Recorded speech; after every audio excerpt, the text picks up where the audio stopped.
खबर के प्रायोजक हैं CJDAV public school, L block, Shastri Nagar, Meerut. 25 से 30 साल के बेहद अनुभवी शिक्षकों के साथ बेहतर पढ़ाई, साथ ही नैतिक मूल्यों व संस्कारों का बड़ा स्कूल। Admission start. सबलिंग बच्चों की फीस में छूट। नमस्कार, मैं रवि शर्मा हूँ, फर्स्ट बाइट। नमस्कार, मैं विभूति रस्तोगी, रोजाना खबर से। आज हमारे बीच यूपी में चुनावी डुगडुगी बच चुकी है। चारों तरफ राजनीतिक दलों का हल्ला है। हर व्यक्ति चाहता है कि उसका प्रत्याशी चुनाव मैदान में उतरे और जीते भी। समीकरण बैठाए जा रहे हैं, देखा जा रहा है कि कौन प्रत्याशी जीत सकता है और कौन नहीं। हालांकि हर दल ये दावे कर रहा है कि अंततः उसका प्रत्याशी ही जीतेगा। इन सारी बातों पर हम लोगों ने एक नया सिलसिला शुरू किया है, नए लोगों से बातचीत करने का, या फिर ये कहा जा सकता है कि उन लोगों से बातचीत करने का जो राजनीतिक पृष्ठभूमि बहुत अच्छे से जानते हैं या उनको एक राजनीतिक पुरोधा भी कहा जा सकता है। आज हमारे बीच में है रविंद्र भराना जी। दक्षिण विधानसभा सीट से यह प्रत्याशी रहे और चुनाव भी जीत गया बहुत अच्छे वोटों से। जिस तरीके से लगातार राजनीतिक समीकरण को लेकर मेरठ क्रांति भूमि पर लगातार मेरठ चुनाव को लेकर एक नए समीकरण की तलाश की जा रही थी, ऐसे में सीमा प्रधान के गुजर के आने के बाद तमाम समीकरण उस तरफ दिखाई दिए जहां पे भाजपा के कैंडिडेट के सिलेक्शन में बड़ी दिक्कत आई। रविंद्र भराना मेयर कैंडिडेट के रूप में भी काफी इनका नाम प्रचलित रहा। ऐसे में तमाम समीकरण पर बात करेंगे और हमारे आज सीनियर जर्नलिस्ट रवि शर्मा जी के साथ आज हम रविंद्र भराना जी का काउंटर करेंगे और जानने की कोशिश करेंगे कि समीकरण किस ओर बैठता है। समीकरण से पहले मैं ये जानना चाहूंगा कि क्या आप अंतर पाते हैं जिस वक्त आप इलेक्शन लड़े थे और आज में? देखिए, अंतर कुछ नहीं होता है। कमल का फूल तब भी था, कमल का फूल आज भी है। और हमने हमेशा बोला कि जिसके हाथ में कमल वो भारतीय जनता पार्टी का प्रत्याशी। तो तब भी बहुत सारे लोग प्रयास करते हैं टिकट के लिए, और उस समय जब मैं विधायक बना 12 से 17 रहा, उस समय भी बहुत सारे साथियों ने प्रयास किए होंगे। ऐसा नहीं कि वो भी कोई कमतर होंगे, लेकिन पार्टी ने मुझे सिंबल दिया, चुनाव लड़ा। सब कार्यकर्ताओं की अपेक्षा के अनुरूप उस पर खरा उतरने का प्रयास भी किया। कार्यकर्ताओं ने, जनता ने मुझे भरपूर सहयोग दे करके मेरा समर्थन सहयोग किया और मुझे विधायक बनाया। बात हो रही है उस समय के, जैसे अब आज की डेट में देखा जाए तो धन बल का बहुत ज़्यादा इस्तेमाल होने लगा है। उस समय और आज के परिवेश में क्या फर्क है? देखिए, इस चीज़ से नकारा नहीं जा सकता है कि आज धन की थोड़ी चमक ज़्यादा बढ़ी है, चमक आई है, लेकिन धन के कारण किसी कार्यकर्ता की प्रतिभा प्रभावित हो जाए, ऐसा मैं आज भी नहीं समझता।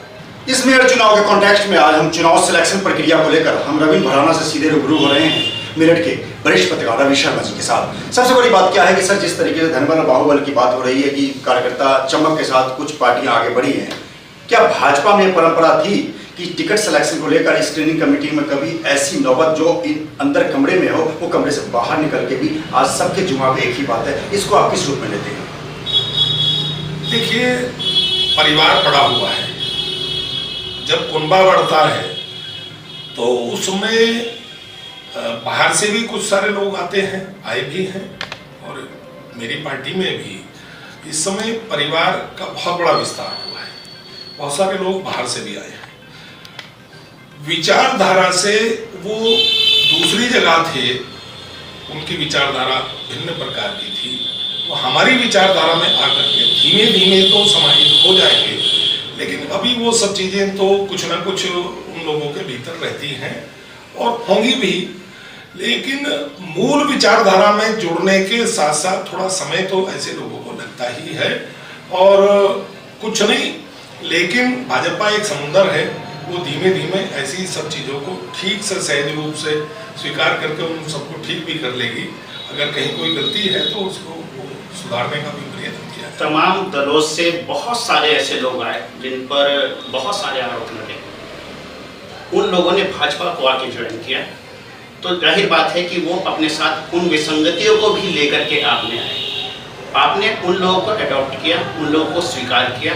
अब उनकी जो परंपराएं, जो अनियमितताएं हैं या जो उनकी विचारधाराएं हैं, उसको आप कितना अडॉप्ट कर रहे हैं? देखिए, कुछ चीजों में भिन्नता है। माने अटल जी के नेतृत्व में जब भारतीय जनता पार्टी चलती थी तो वो एक समय अलग था। माने अडवाणी जी थे, अटल जी थे, जोशी जी थे और माने कल्याण सिंह जी थे, राजनाथ सिंह जी थे। लेकिन अटल जी की सरकार एक तरह से सहयोगी दलों के सहयोग से हमारी सरकार बनी चली और कितने लंबे समय चला पाए।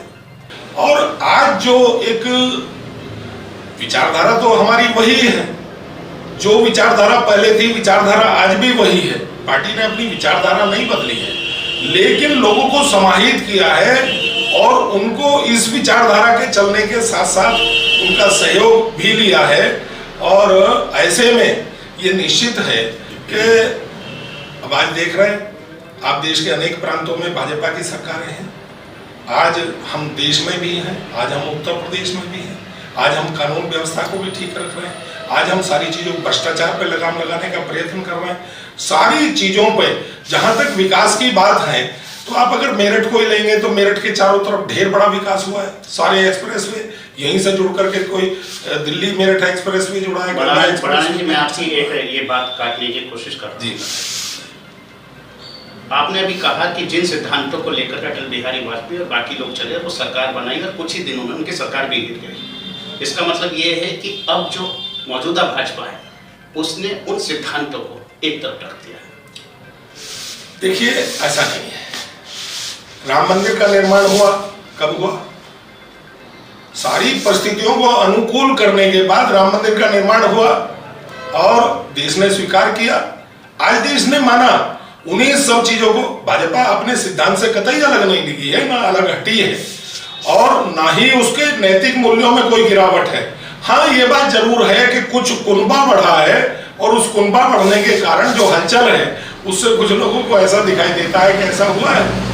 लेकिन भारतीय जनता पार्टी निश्चित रूप से दिन पर दिन आगे बढ़ती चली जा रही है। तो भारतीय जनता पार्टी आगे बढ़ रही है। मेयर चुनाव पर फोकस करते हैं। एक सवाल और इसी के साथ दूसरा सवाल। सबसे बड़ी बात है कि इनडोर की बातें, स्क्रीनिंग कमेटी की बातें और गर्मा गर्मी की बातें आउटडोर में आई। सबसे पहला सवाल। और दूसरा, आप मानते हैं कि पार्षदों के टिकट सिलेक्शन की प्रक्रिया में कुछ गड़बड़ी तो हुई है?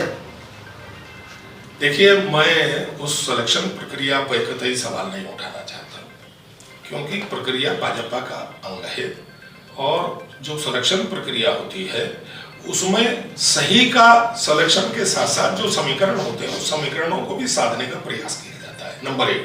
नंबर 2, सामाजिक समरसता के आधार पर भारतीय जनता पार्टी काम करती है, तो उसमें सबका साथ और सबका विकास और सबका विश्वास की जब जहां बात होती है तो वहां कुछ ऐसे समीकरण भी साधने पड़ते हैं जो नितांत आवश्यक है, वो भी पार्टी साधने का प्रयास करती है।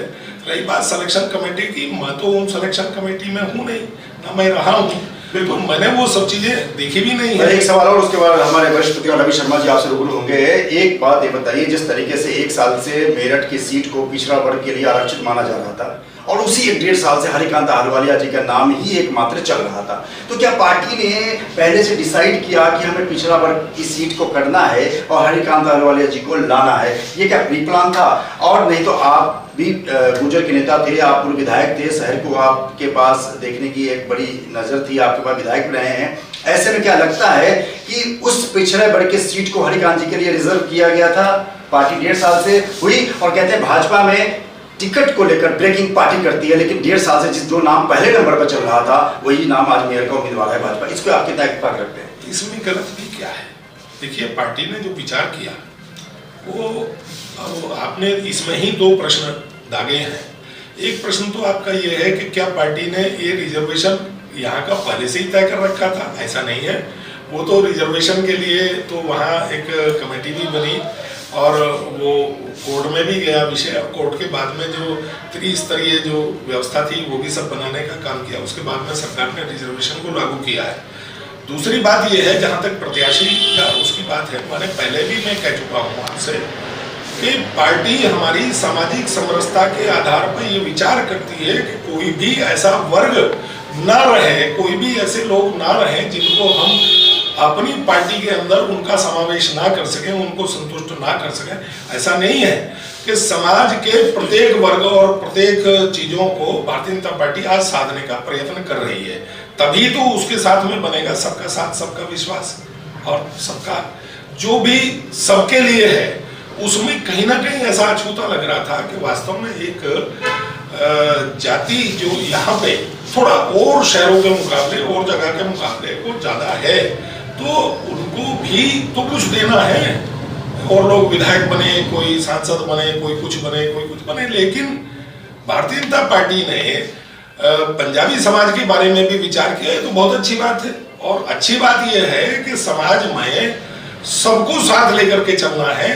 तो ये भारतीय जनता पार्टी की स्क्रीनिंग कमेटी में अगर ये बात तय हुई या ये बात पहले से तय थी, ये तो बहुत ही अच्छी बात है कि अगर पहले से तय थी और सब कुछ तय किया, तो इसमें कोई बुराई की बात तो है नहीं। ये बहुत अच्छाई की बात है कि पार्टी ने पहले से ही तय करके रखा था। क्या लगता है कि हरिकांत अहलूवालिया जी और जो तमाम जो मेयर के उम्मीदवार हैं अन्य पार्टियों के भी, सपा, बसपा और आम आदमी पार्टी, कहां तक भाजपा अपने आप को टक्कर में मानती है? और क्या समीकरण बनते हैं कि इस बार पिछले बार की जो दुखती रग है, पिछले बार की दुखदायी बातें हैं कि तमाम समीकरण के बाद भी, मजबूत चेहरा होने के बाद भी कांता कर्दम मेयर का चुनाव हार गई थी, इसको लेकर आप क्या इत्तेफाक रखते हैं? देखिए, मैं किसी दूसरे दलों के व्यक्तियों पे, उनके प्रत्याशियों पे, उनकी तुलना में अपनी पार्टी के प्रत्याशी से नहीं करता। मेरी पार्टी का प्रत्याशी सर्वोत्तम है। मैं अपनी पार्टी की बात करूंगा, दूसरी पार्टी के प्रत्याशियों के बारे में दूसरी पार्टी के लोग जाने, मुझे उनके बारे में पता नहीं है। लेकिन मेरी पार्टी का प्रत्याशी सर्वोत्तम है और निश्चित रूप से जीत हासिल करेगा, ऐसा मेरा भी विश्वास है और मेरठ की जनता का विश्वास है। और भारतीय जनता पार्टी के कार्यकर्ताओं की मेहनत पे, उनके परिश्रम के बल पे भारतीय जनता पार्टी पहले भी जीतती आई है। ऐसा नहीं है कि हम अब की बारी ये जीतेंगे। पहले भी हरिकांत जी, मैं तो तब विधायक था, मैंने देखा और सब लोगों ने, सब कार्यकर्ताओं ने मेहनत किया, वो सफलता का परचम था। बिल्कुल। आखिरी सवाल इंटरव्यू में चलते चलते, क्या लगता है गुजर मतदाता किधर जाएगा? देखिए, मैं जहां तक मतदाताओं की प्रश्न आपने जो किया है, ये तो मतदाताओं के ऊपर निर्भर करता है। लेकिन आज जाति और ये सब चीजें पीछे छूट गई हैं। जहां मोदी जी चल रहे हों, जहां योगी जी चल रहे हों, जहां देश के विकास की बात हो, तो वहां जाति व्यवस्थाओं का कहीं कोई प्रश्न नहीं रह गया है। केवल और केवल जातियों का मामला तो शादी ब्याह से संबंधित होता है। और आपने देखा होगा आजकल जो इंटरकास्ट की शादियां हो रही हैं या ट्रेड के आधार पर हो रही हैं कि भाई वो व्यक्ति डॉक्टर है तो डॉक्टर की शादी कर रहा है। अब इसमें जातियों का प्रश्न कहां से आ गया? इसमें तो पूरा समाज एक साथ में जुड़ा है, पूरे मेरठ की जनता एक साथ में जुड़ी है और भारतीय जनता पार्टी निश्चित रूप से जीत हासिल करेगी। बिल्कुल, ये थे विशेष इंटरव्यू में मेरठ के दिग्गज पत्रकार रवि शर्मा के साथ दिग्गज नेता रविंद्र भराना के इनकाउंटर की। सबसे बड़ी बात क्या है कि हम लगातार आपको ऐसे सक्सेस रिव्यू करवाते रहेंगे। फर्स्ट बाइट रोजाना टीवी के ज्वाइंट वेंचर में सीधे मिलिए दिग्गज से, मेयर चुनाव में मेयर की सारे समीकरण से हम सीधे रूबरू करवाएंगे आपसे। तमाम चीजों को देखने के लिए रोजाना खबर और फर्स्ट बाइट चैनल को सब्सक्राइब करते रहिए। ये इंटरव्यू आपको कैसा लगा ये भी हमें जरूर बताइए और किस शख्सियत के साथ आप रूबरू होना चाहते हैं, देखना चाहते हैं, ये भी जरूर बताएं। नमस्कार। इस बड़ी खबर के प्रायोजक हैं CJ DAV public school, L block, Shastri Nagar, Meerut. 25 से 30 साल के बेहद अनुभवी शिक्षकों के साथ बेहतर पढ़ाई, साथ ही नैतिक मूल्यों व संस्कारों का बड़ा स्कूल। एडमिशन स्टार्ट, सबलिंग बच्चों की फीस में छूट,